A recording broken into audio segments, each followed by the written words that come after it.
after a bust-up with Claude Anelka.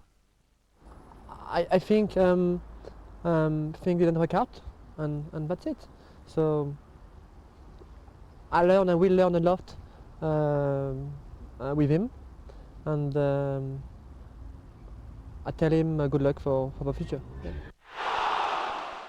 Troubled times it starts for Claude Anelka, whose future remains unclear, but an early goal from Harvey Banda lifted the spirits for a while at least, and you can see from the celebrations what it meant to the players.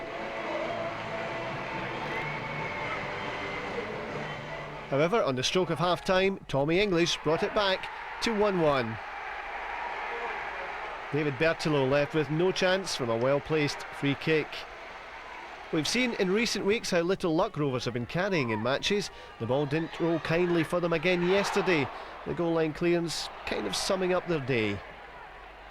Ian Scott has instilled confidence into the Queen's players. The proof came with their second goal. The vastly underrated Steve Bowie producing a peach, and don't underestimate the contribution of Brian McLaughlin, who seems to have taken on a new lease of life this season. A quality moment for Queens, followed by a frustrating one for Rovers and Hamid Sakho. Colin Scott, the hero for the visitors. Referee Callum Murray, the villain for the home fans after Musa Utara went down in the box. It would have been a soft award, but a better claim was to come. Sakho brought to ground, and a strong claim this time. The players summing up the frustrations of life at Raith Rovers these days.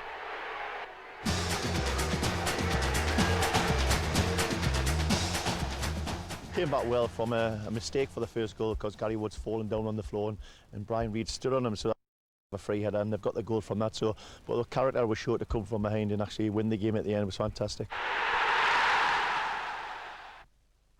And that's how the table 8 in the league lost 7. No wins, but not all pointless thanks to a draw in August. Despite this, Claude Anelka remains upbeat about the fans' support and his future with the club. Yeah, of course. I'm still there, and whatever happened today, and the fans will have to support me for a long time.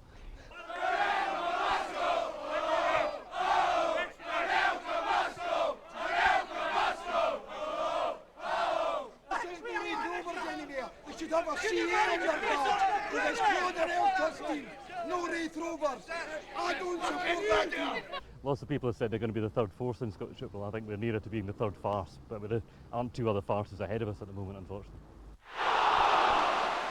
Well, the Raith Rovers supporters clearly not happy with what's happening up there in Kirkcaldy. David McKinney, you've been speaking to a few people, and things may happen this week. I think it's fair to say, Jim, it hasn't worked out for Claude Anelka. There's no doubting that. There will be a board meeting on Monday night, and there'll be further board meetings through the week with the Raith Rovers board to decide on Anelka's position. I think it's fair to say his position will be under threat at the moment. But does Anelka not have some say in this? Because by all accounts he has a stake in the club. He does. He has a heavy financial stake in the club, which we all know about, and that could be the point that dictates what happens here as far as the board are concerned.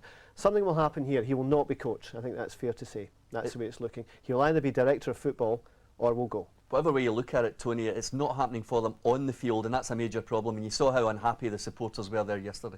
I mean, Claude's saying he's wanting the backing of the fans, and the fans have clearly made their point felt yesterday with the abuse he was taking there. But eight games, no wins, 1 point. They're getting cut off from the rest of the teams in the First Division, and they have to arrest that slide.